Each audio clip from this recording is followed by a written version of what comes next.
Chalakudy Surabhi തിയേറ്ററിന് parking എന്ന സംവിധാനം ഇല്ല. ഇവിടുത്തെ ഭരണകർത്താക്കളായിട്ടുള്ള ഒരു അന്തർധാര പ്രൈവറ്റ് ബസ് സ്റ്റാൻഡ് അവർ പാർക്കിങ്ങിനായിട്ട് വിട്ടുകൊടുത്തേക്കാണ്. പക്ഷേ ഇവിടെ ഏത് നല്ല സിനിമ വന്നാലും, മോഹൻലാലിൻ്റെയോ മമ്മൂട്ടിയുടെയോ ഏത് നല്ല ഫിലിം വന്നാലും ഇവിടെയുള്ള ഞങ്ങളുടെ തൊഴിലാളികൾക്ക് ഈ കിടക്കപ്പുറതിയില്ല. വൈകുന്നേരം സെക്കൻഡ് ഷോയ്ക്ക് വരിക, കാറുകൾ മുഴുവൻ ഇവിടെ വന്ന് പാർക്ക് ചെയ്യുക. ബസ് സ്റ്റാൻഡിലേക്ക് കടക്കാൻ പറ്റാത്ത വിധത്തിൽ വൈകിട്ട് വരുന്ന 4-5 വണ്ടികളുടെ ഡ്രൈവർമാർ ഡ്യൂട്ടി കഴിഞ്ഞ് വീട്ടിലേക്ക് പോകുന്നത് ഏകദേശം 12 മണി 1 മണിയായിട്ടാണ്. പലതവണ ഞങ്ങൾ പോലീസിൻ്റെ അടുത്ത് പോയി, ഇന്ന് പോലീസ് വന്നിരുന്നു, സാറോടെ എല്ലാം ചാർജ് ചെയ്തിരുന്ന വണ്ടികൾ. അതുകൊണ്ടൊന്നും തീരുമാനമാവുന്നില്ല. മുനിസിപ്പാലിറ്റി ആൾ മുന്നത്തെ ഭരണകർത്താക്കൾക്കെതിരെ അവരുടെ അടുത്ത് തന്നെ പല രീതിയിലുള്ള പരാതികളായിട്ട് കൊടുത്തിട്ടുണ്ട്. ഒന്നും തീരുമാനമായിട്ടില്ല.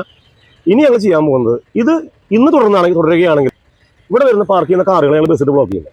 എല്ലാവർക്കും നമസ്കാരം. ഞാൻ വളരെ പ്രധാനപ്പെട്ട ഒരു സംഭവം ഇവിടുത്തെ ചാലക്കുടിയിലെ ഭരണാധികാരികളുടെ മുന്നിൽ ശ്രദ്ധയിൽപ്പെടുത്തുകയാണ്. നമുക്കറിയാം, ഈ ചാലക്കുടി സുരഭി തിയേറ്റർ, ഈ സുരഭി തിയേറ്ററിൽ വൈകുന്നേരത്തെ ഷോകൾ കഴിഞ്ഞ് കഴിഞ്ഞാൽ, അതായത് രാത്രി ഷോകൾ കഴിഞ്ഞ് കഴിഞ്ഞാൽ സ്വാഭാവികമായിട്ട് സൈഡിലെ ഗേറ്റ് തുറന്നാണ് വാഹനങ്ങൾ പോകുന്നത്. അവിടെ വാഹനങ്ങൾ പാർക്ക് ചെയ്യാറുണ്ട്. പക്ഷേ ഇത് ചാലക്കുടി നഗരസഭയുടെ ബസ് സ്റ്റാൻഡിൽ പാർക്ക് ചെയ്യുന്ന ബസ്സുകൾക്ക് വരാനും പോകാനും പറ്റാത്തൊരു സ്ഥിതിയിലേക്ക് ഈ പാർക്കിംഗ് പ്രശ്നമായതോടെ അവർ പരാതിയുമായിട്ട് നഗരസഭയുടെ മുന്നിലെത്തിയിരുന്നു. നഗരസഭ അവിടെ ബോർഡ് വെച്ചിരുന്നു. പലപ്പോഴും പകൽ സമയങ്ങളിൽ പോലും നിരവധിയായിട്ടുള്ള കാറുകളും ഇതൊക്കെ അവിടെ പാർക്ക് ചെയ്തിട്ട് വലിയ വിഷയമായതാണ്. അതിനുശേഷം അവിടുത്തെ ബസ് തൊഴിലാളി യൂണിയൻ്റെ നേതാക്കളൊക്കെ ചെന്ന് ഇതിൽ പരാതി കൊടുത്തിട്ടുള്ളതാണ് നഗരസഭയുടെ. നഗരസഭ അവിടെ ബോർഡ് വെച്ചതിന് ശേഷം പലപ്പോഴും ഇടപെടൽ നടത്താറുണ്ട്. പക്ഷേ ഇപ്പോൾ എന്താ സംഭവം എന്ന് വെച്ചിട്ടുണ്ടെങ്കിൽ, കൊള്ളാവുന്ന ഒരു സിനിമ അവിടെ റിലീസായതിനു ശേഷം, അത് ഏത് നടൻ്റെ ആയിക്കോട്ടെ, അവിടെ സിനിമ റിലീസായതിനു ശേഷം അവിടെ കാണാൻ വരുന്നവർ ഒരു 10-30 കാറുകൾ ഞാൻ ഇന്നലെ തന്നെ വൈകുന്നേരം ഒരു 7 മണിയായി കഴിഞ്ഞപ്പോൾ അവിടെ കിടക്കുന്നുണ്ട്.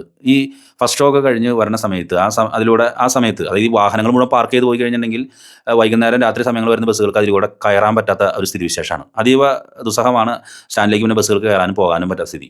അപ്പോൾ ഇവർ തീർച്ചയായിട്ടും ഇവർ ആകെ സ്വസ്ഥരാണ്. ഇവരിത് പല നഗരസഭയുടെ മുന്നിൽ ശ്രദ്ധയപ്പെടുത്തിയിട്ടുണ്ട്. പോലീസ് അറിയിച്ചിട്ട് പോലീസിന് അവിടെ വന്ന് വാഹനങ്ങൾ പാർക്ക് ചെയ്തിട്ട് വാഹനങ്ങൾക്ക് ചാർജ് കൊടുക്കുന്നുണ്ട്.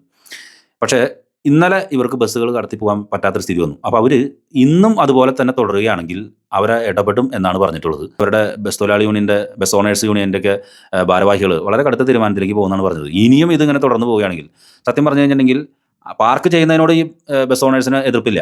പാർക്ക് ചെയ്തോട്ടെ, ബസ് തൊഴിലാളികൾക്ക് അവിടെ പാർക്ക് മറ്റു വാഹനങ്ങൾ ചെയ്തോട്ടെ. പക്ഷേ അതൊരു മാന്യമായിട്ട് പാർക്ക് ചെയ്തോടെ. ഇതുപോലെ ബസ്സുകൾക്ക് കടന്നു പോകാൻ പറ്റാതെ തരത്തിൽ ഇങ്ങനെ പാർക്ക് ചെയ്ത് കഴിഞ്ഞാൽ പിന്നെ എന്താണ് ചെയ്യാൻ സാധിക്കുക? ഇന്നും അങ്ങനെ ചെയ്യുകയാണെങ്കിൽ അവർ ബസ് ബ്ലോക്ക് ചെയ്തിടാനായിട്ടുള്ള സാധ്യതയുണ്ട്. ഇത് നഗരസഭ ഭരണാധികാരികളുടെ ശ്രദ്ധയിൽപ്പെടുത്തുന്നു. നന്ദി, നമസ്കാരം. ഞങ്ങൾ ഇത്ര ദിവസം ചെയ്യാതിരിക്കേണ്ട കാരണം എന്ന് വെച്ചാൽ, ഈ ചെയ്ത് കഴിഞ്ഞാൽ ഈ സിനിമയ്ക്ക് വരുന്ന കുട്ടികൾ, കുടുംബമായിട്ട് വരുന്നവർ, അവരെ ബുദ്ധിമുട്ടിക്കാൻ താല്പര്യമില്ലാത്തവരാണ്. ഞങ്ങൾ പരാതികൾ കൊടുത്തിട്ടും പരാതികൾ വിളിച്ചു പറഞ്ഞിട്ടും ഒരു തീരുമാനം ഇന്ന് വൈകുന്നേരത്തേക്കുള്ളിൽ ആയില്ലെങ്കിൽ, ഇന്നലെ പോലെ തന്നെയാണ് ഇന്ന് തുടർന്ന് പോകുന്നുണ്ടെങ്കിൽ, നാളെ ഇവിടെ വരുന്ന കാറുകൾ മറ്റന്നാൾ രാവിലെ തിരിച്ചു കൊണ്ടുപോകുന്നു എന്നുള്ള ഒരു കാര്യം അറിയിക്കുകയാണ്. ദയവ് ചെയ്ത് നിങ്ങൾ കാറുണ്ടാവും ഞങ്ങൾ പറയില്ലേ, ബസ് സ്റ്റാൻഡ് ഞങ്ങളുടെ മാത്രമൊന്നുമല്ല, ഒരു മര്യാദയിൽ ഒരു ബസ് കടന്ന് പോകാവുന്ന സംവിധാനം ഒതുക്കിയൊക്കെ പാർക്ക് ചെയ്യുകയാണെങ്കിൽ നല്ല രീതിയിൽ മുന്നോട്ട് പോകാൻ പറ്റും. ഇത് എൻ്റെ വീട്ടിൽ വന്ന് അവൻ്റെ വീട്ടിൽ വന്ന് പാർക്ക് ചെയ്യുന്ന പോലെ തോന്നിയിട്ട് കൊണ്ട് പാർക്ക് ചെയ്യുക. ബസ് വരുമ്പോൾ അവരെ മെക്കെട്ട് പണി ആയിട്ട് ജീവനക്കാരെ മെക്കെട്ട് കയറാം. ഒന്നും ശരിയായ നടപടിയല്ല. എന്തായാലും തീരുമാനം ഉണ്ടായില്ലെങ്കിൽ ബസ് എംപ്ലോയീസ് യൂണിയൻ CIT നേതൃത്വത്തിൽ ഞങ്ങൾ ബസ് ഇട്ട് കാറുകൾ ബ്ലോക്ക് ചെയ്യും. അത് യാതൊരു മാറ്റമില്ല.